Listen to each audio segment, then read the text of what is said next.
When she opened her eyes, the night was gone.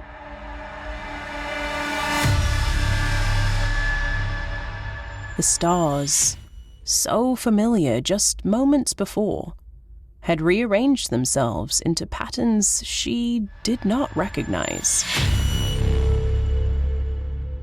Cold, white pinpricks against a sky too vast, too deep. The windshield was no longer there.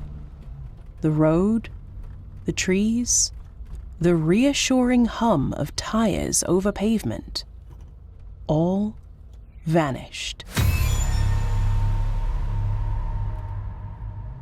She was floating, though she could still feel her body, heavy and trembling, as if the world's gravity had not yet released her. Something moved in the periphery, shifting in the thick silence. A shimmer in the air. Not light, but the suggestion of light. A thing that pulsed like breath. Shapes emerged, figures neither near nor far.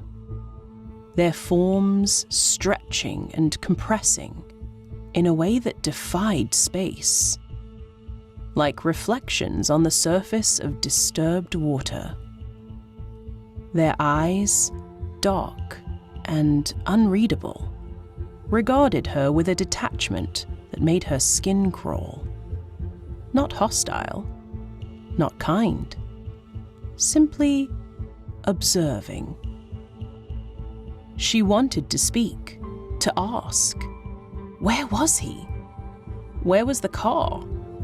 Where was the ground? But the words tangled before they could form. A pressure filled her skull. Not pain, but a presence. Thoughts not her own, whispering without sound. We will begin now. The meaning was clear, though no one had spoken. She shuddered as the air itself seemed to tighten around her. Unseen hands pressing, probing. The figures did not move, yet she felt them closer. Their gaze pressed into her bones, sifting through her thoughts like pages in a book, lifting memories, weighing them, and setting them aside. Her dress. Something was pulling at it. Something unseen, parting the fabric like mist. Cold metal kissed her skin. A sound, distant and low, vibrated through her chest. Not a voice, not a machine, but something vast and unfathomable. The hum of a thing older than words. She was not asleep. She was not awake. She was nowhere. And they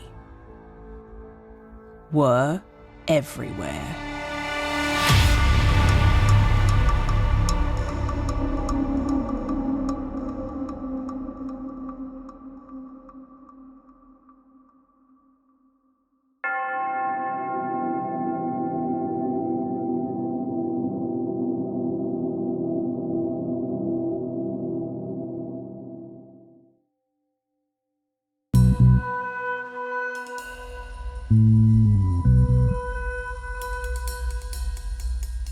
It was nearing 10 p.m. when Betty and Barney Hill slid into a corner booth at a roadside diner off US Route 3. The air inside was warm, thick with the scent of coffee and fry grease. A comforting mundanity on the last leg of their trip back from Montreal. The place was emptying out, a few regulars nursing their final cups of the night. The Hills ordered coffee, quietly savoring the last moments of their peaceful escape before the realities of work, bills, and daily life demands settled in. Their conversation drifted in that lazy, familiar way. Betty talked about the white mountains they'd passed earlier in the day, remarking on the leaves just beginning to show signs of autumn's blaze. Barney, thoughtful and reserved as always, nodded, occasionally glancing around the diner. His eyes followed the waitress refilling their cups, the neon light casting a pale glow through the windows. He mentioned an issue at the post office that would need handling when they got back, then teased her for her endless curiosity about the places they'd visited. As they got up to pay, Betty gave a playful nudge to his side, asking if they'd ever take another road trip like this. They shared a smile as they walked out into the cool, open night. The road stretched long and empty before them, the kind of night drive that felt timeless, the black sky wrapping around them like a shroud. The headlights cut through the darkness as they talked quietly, their voices blending with the engine's hum and the occasional crackle of the radio.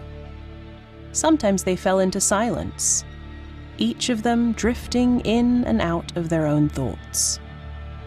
Betty wondered aloud if they'd make it home before midnight. Barney glanced at the clock, and they laughed over the odds of beating it home. They talked about the week ahead, the people they'd seen on their trip, bits of gossip from back home. Somewhere along that winding road, Betty glanced out her window and thought she saw a glimmer in the sky. Just a flash. A trick of the eyes, she thought, rubbing her face, weary from the long drive.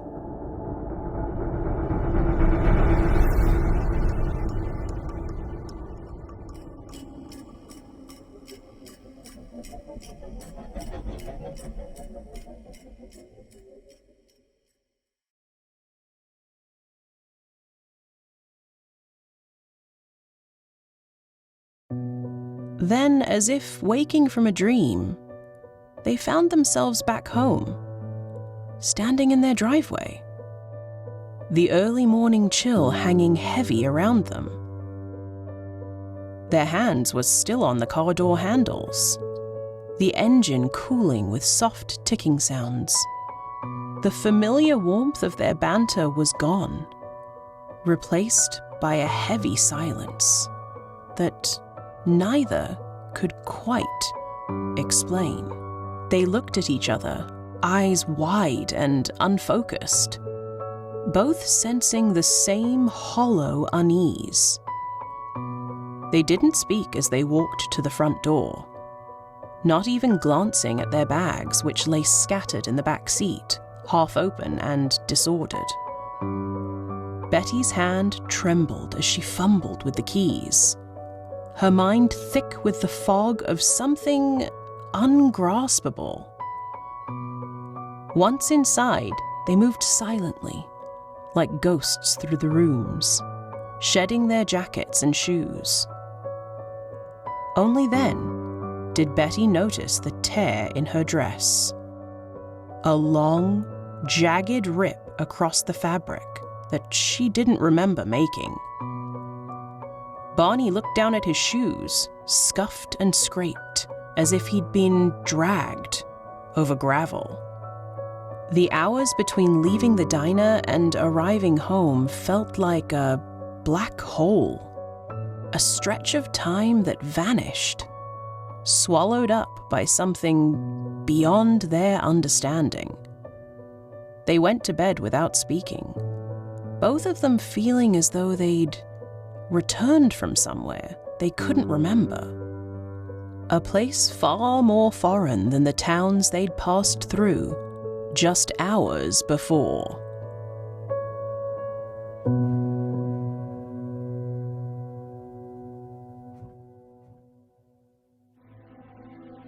Betty and Barney Hill were no strangers to adversity. Married just a year earlier, they were an interracial couple in an era when such unions were still rare and frequently met with open hostility. According to 1961 statistics, less than 1% of all marriages in the United States were interracial, and couples like Betty and Barney faced discrimination, suspicion, and social isolation. A white social worker, Betty was well-educated, compassionate, and committed to civil rights work. Barney, a black postal worker and an active member of the NAACP, was equally dedicated to fighting for justice. They were highly involved in the civil rights movement, driven by a sense of duty to push against racial boundaries in New England, where racial tensions were more quietly insidious, but still potent. They often traveled together, speaking at local events and meetings, hoping to be part of the change sweeping the nation in the early 1960s. The Hills' decision to marry and live openly as a couple in New England made them trailblazers, a target for scrutiny at a time when society was only beginning to grapple with the concept of racial integration. Their union was both a personal and political act, and their involvement in civil rights would have made them cautious about any action that might invite public ridicule. The stakes were high for Betty and Barney, and adding the tale of an inexplicable abduction to their public persona risked alienating them even further.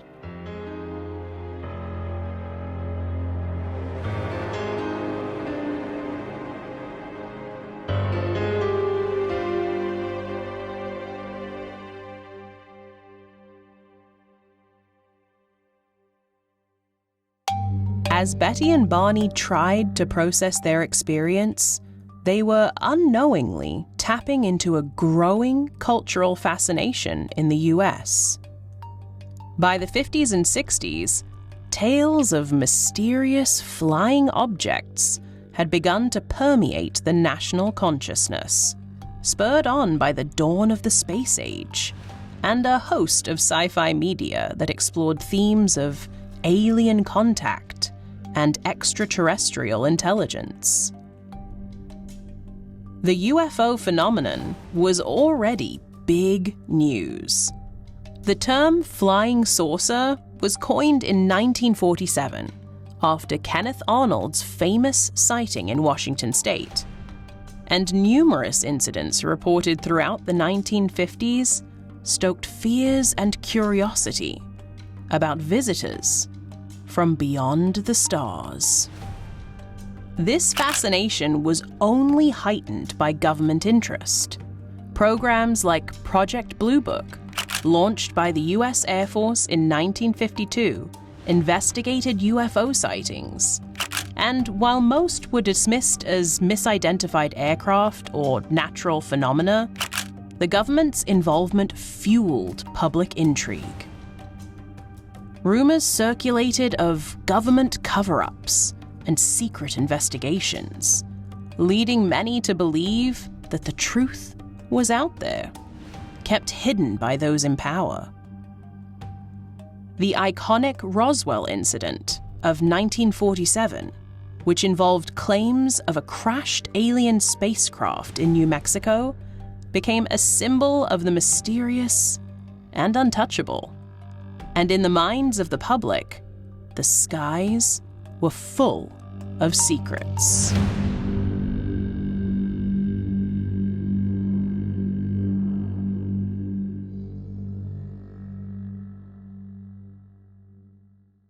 Popular culture echoed and amplified these sentiments. Movies like The Day the Earth Stood Still brought an alien visitor to Earth as a figure of peace, but also a harbinger of the potentially destructive power of space-age technology. The character of Claytu, a humanoid alien warning Earth about its violent ways, was both a moral lesson and a chilling reminder of the unknown forces lurking beyond human understanding. The film tapped into Cold War anxieties, casting aliens as a metaphor for communist infiltration and the threat of foreign ideologies. A theme also explored in Invasion of the Body Snatchers, where extraterrestrial beings secretly replaced humans in an eerie parallel to fears of subversive, invisible enemies. Television too reflected and deepened this fascination. In 1959, The Twilight Zone premiered, bringing science fiction and the paranormal into American living rooms every week. Created by Rod Serling, the show featured episodes that explored alien encounters, government conspiracies, and the psychological toll of facing the inexplicable. Episodes like The Monsters Are Due on Maple Street examined how the fear of an alien threat could drive ordinary people to paranoia and even violence, mirroring Cold War tensions and highlighting the ever-narrowing line between fear of the other and fear of ourselves.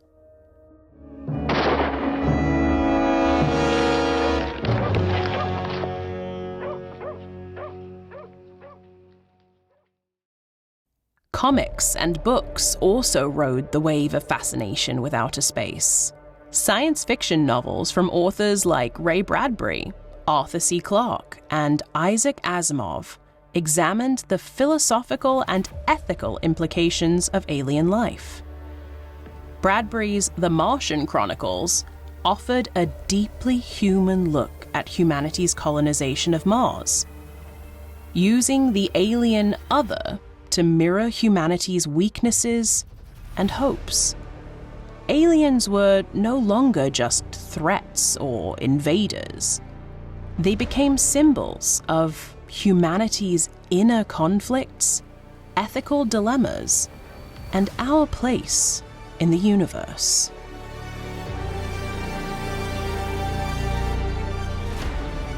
The space race fueled this collective obsession, with the US and the Soviet Union competing to conquer the final frontier.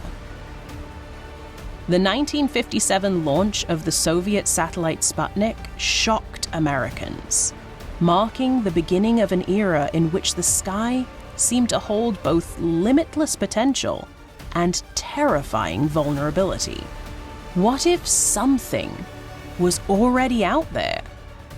And what if humans weren't alone amid the static of Cold War rhetoric and scientific achievement?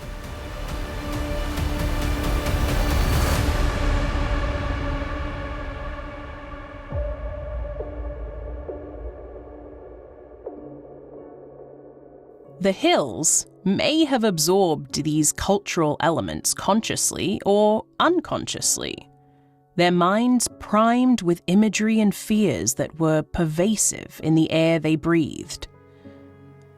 Skeptics argue that these media influences helped shape the details of their memories, especially as they emerged under hypnosis, a process that could unintentionally reinforce existing cultural themes. Betty herself admitted to reading about UFO sightings before her experience, and in the weeks following the incident, she read extensively about extraterrestrial encounters, likely feeding her subconscious understanding of what an alien encounter should look like. To the skeptical mind, her memories may have been a patchwork of fears and ideas, from books, films, and radio, woven together into a coherent, but ultimately fictitious narrative.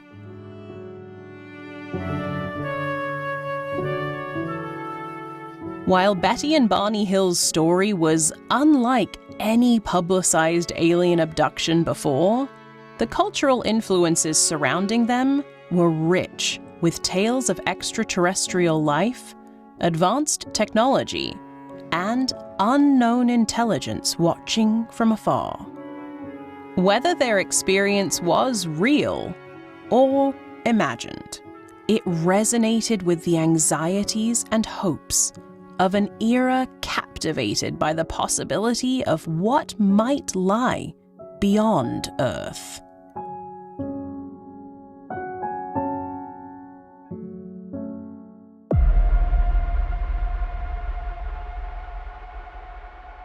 Desperate for clarity, Betty and Barney sought help through hypnosis therapy with Dr. Benjamin Simon, a prominent psychiatrist. Under hypnosis, the fragments of their experience began to take shape, revealing details that were both chilling and bewildering. Each remembered being stopped on the side of the road, the lights from an unidentified craft illuminating the trees around them. They recalled figures emerging from the light, humanoid, but alien, with large dark eyes that stared with an unearthly detachment. Betty and Barney were separated and led into the light, where they underwent examinations that felt clinical, mechanical. Betty described strange instruments and sensations, the touch of cold metal, and the unblinking eyes of the beings above her. Barney's recollections under hypnosis were more fearful, describing how he had resisted only to feel powerless under their gaze. The beings communicated telepathically, their words more like impressions than spoken language. For both Betty and Barney, the memories felt surreal and yet intensely real, like fragments of a nightmare that had somehow crossed into their waking world. One of Betty's most compelling and controversial details was her memory of a star map, an intricate pattern of celestial bodies shown to her during the encounter. She described it as a series of glowing dots, some connected by thin lines, forming a network of routes. Some paths were bold, as if indicating frequently traveled corridors, while others were faint and irregular. Betty had no clear understanding of what she was looking at during the experience, only that the beings regarded the map with significance. During one of her hypnosis sessions with Dr. Simon, she recalled asking them what the map represented. The answer did not come in spoken words, but rather as an impression pressed into her thoughts. This is where we come from. This is how we travel. The memory of the map lingered in her subconscious, elusive but persistent, until she was asked under hypnosis to reproduce it on paper. She sketched what she had seen with remarkable precision. Dozens of points arranged in a deliberate configuration. In the early 1960s, Betty had no knowledge of astronomy beyond what an average layperson might recognize. She was not trained in celestial navigation, nor did she have any special interest in the stars, beyond the common curiosity about the night sky. Yet the map she produced would later ignite a firestorm of speculation.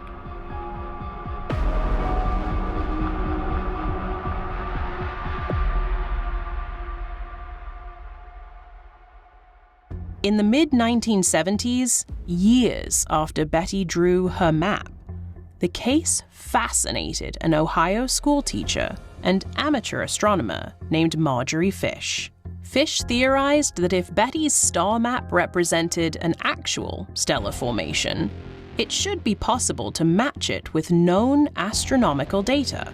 She painstakingly constructed three-dimensional models of nearby star systems using beads and string, carefully comparing her models with Betty's drawing. Eventually, Fish proposed that Betty's map closely resembles the binary star system Zeta Reticuli, located approximately 39.3 light-years from Earth, in the constellation Reticulum. Several of the stars in the pattern corresponded to real catalogued stars, suggesting that the Hill's abductors might have originated from this distant region of space. This revelation sent shockwaves through the UFO research community. If Betty had indeed seen a real, verifiable star system, one that she could not have possibly known about at the time, then what did that mean for the credibility of her account? Some proponents of the case pointed out an eerie coincidence. Zeta Reticuli is an unusual system in that it contains two sun-like stars, which could potentially support habitable planets. Could it be that Betty had unwittingly provided evidence of an extraterrestrial civilization?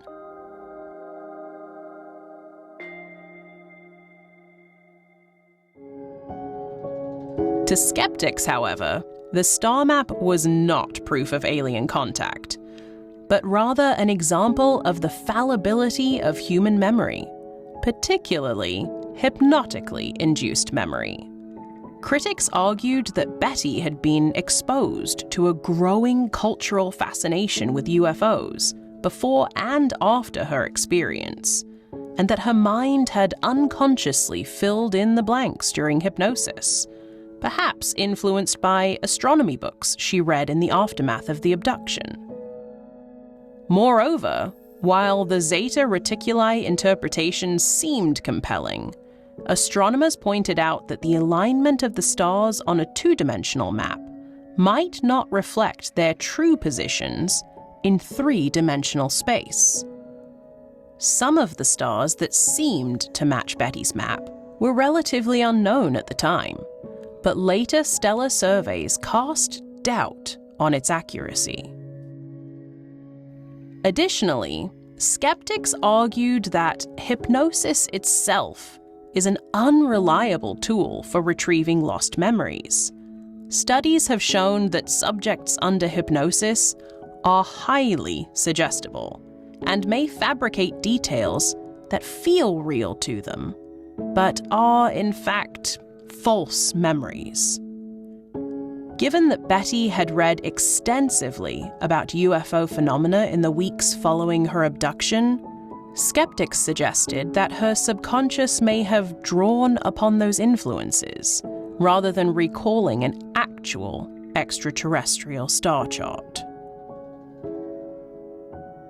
At first, the Hills kept their experience to themselves, and then confided only in close friends and, eventually, a few UFO researchers.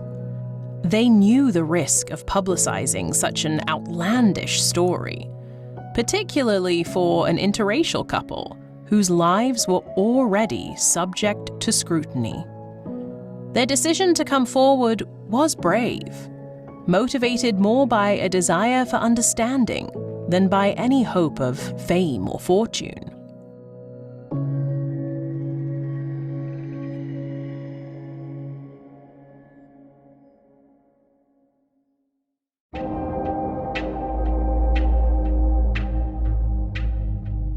Their story eventually reached journalist John G. Fuller, who chronicled it in his 1966 book, The Interrupted Journey.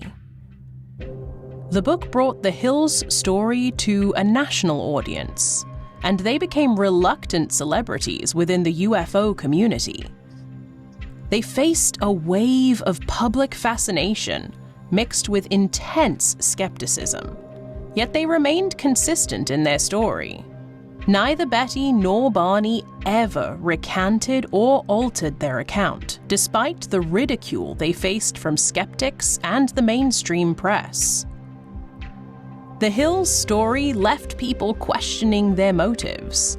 While skeptics suggested that their abduction might have been a shared delusion, possibly spurred by exhaustion or even stress related to their status as an interracial couple, the Hills never once deviated from their account. Hypnosis was a tool frequently used to help trauma victims access memories, but it was also controversial, with some researchers arguing that hypnosis could produce false memories by leading subjects to remember events that never happened. Yet the Hills gained little, financially or socially, from sharing their story. They didn't profit significantly from the attention, and the added public scrutiny only compounded their challenges as a couple who already felt like outsiders in their community.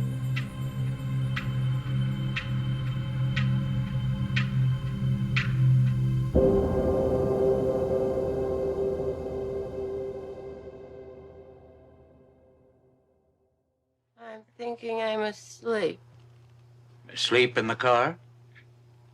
I'm asleep and I've got to wake up. I don't want to be asleep. I keep trying to wake up. The story of Betty and Barney Hill has persisted as a touchstone in both UFO folklore and broader cultural discussions on belief, memory, and the nature of truth. Despite its controversy, their account remains one of the most detailed and enduring cases of alleged alien contact. For Betty and Barney, this experience was more than a story. It was a part of their reality that they would carry with them until their deaths. But reality and truth are not always the same. Theoretical physics and biology suggest that life elsewhere in the universe is highly probable. Yet the vast distances between stars and the immense challenges of interstellar travel make the likelihood of extraterrestrials randomly abducting two people in rural New Hampshire extraordinarily small. Applying Occam's razor, the principle that the explanation requiring the fewest assumptions is usually the correct one, leads us to an important question. What is more likely? That an advanced civilization overcame the near impossible barriers of interstellar travel, bypassed all detection, and abducted the Hills before erasing their memories? Or that their experience, while deeply felt, was shaped by psychological stress, cultural influences, false memories, and the suggestive power of hypnosis? All factors that require no violations of known science? We cannot say with absolute certainty what happened that night. Only Betty and Barney Hill truly knew. But in weighing the probabilities, we must lean toward the most plausible, not the most sensational.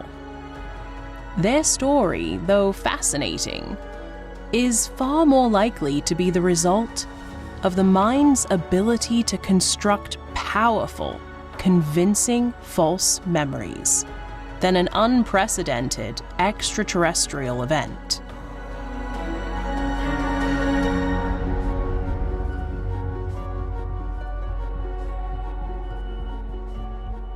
Thomas Paine once asked, "Is it more probable that nature should go out of her course, or that a man should tell a lie?" The Hills may not have lied in the conventional sense. They may have sincerely believed in what they experienced.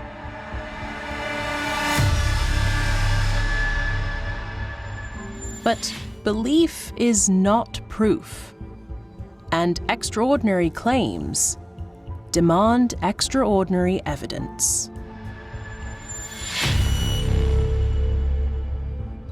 And in this case, extraordinary evidence simply does not exist.